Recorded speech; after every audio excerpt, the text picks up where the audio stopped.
when I look at this, what is the FBI doing right now? Are they like calling up people, subpoenaing things? I mean, help me with the CSI NCIS beat. What is the FBI actually doing now? Sure. First, a little just real quick overview. I mean, traditional front running, and I was in a case, is where, floor clerks are getting ready to place big institutional orders, and they call friends, colleagues, they tell them about that, they alert them, and the friends and colleagues trade in front of the order. Now, what the FBI is looking at, to answer your question, is these complicated algorithms and computer programs that give split-second edges, across the board. Does that violate the law? So what they're going to do, I think, and it's going to be extremely difficult. I mean, first of all, there's been way too many sort of overgeneralizations. I really don't want to call out the author of Flash Boys, but to say, quote, the market's rigged, that's just way too overgeneralized, okay? We have to break down and look at these algorithms, look at these programs, and see who, if anybody, has a specific advantage over other traders. So the FBI is in the knowledge business right now. They're trying to get smarter about these processes. Please explain why this is important to the average American who probably has never placed a 100,000 share order in their life.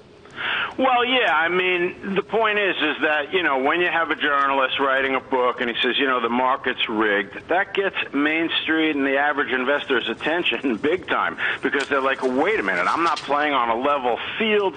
What's going on here? So what the FBI wants to do is break down the two sides of this argument. Some people have said, and they're right, that high-frequency trading creates liquidity. You've heard that. You cited all the articles, and I looked at some of them, the one in the New York Times. I saw what former chairman Arthur Levitt had to say about this, which is that there are good actors and bad actors.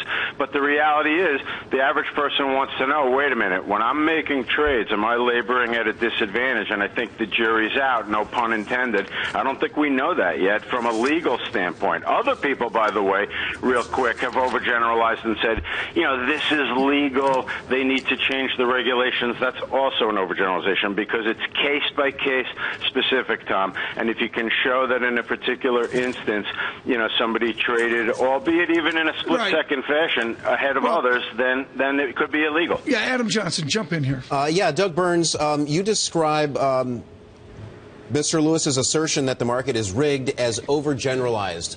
Why do you say that?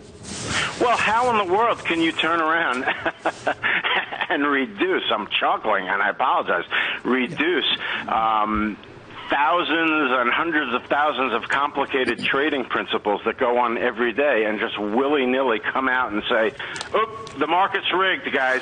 I think that's journalistically controversial, being diplomatic, and I think it's a bit irresponsible.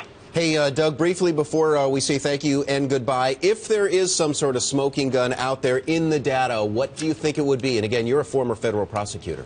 Yeah, no, that's a great question, and I think the smoking guns are always things like emails, okay, where, traders and executives get reckless and they email each other and say, wow, we just made this big killing because we had that information in advance of the other person, things like that. I think the bad news, honestly, from an investigatory point of view is that it's very, very complicated. Right. And as Tom said, you're going to need real FBI computer experts. Okay, Douglas Burns, thank you so much, attorney and former federal prosecutor.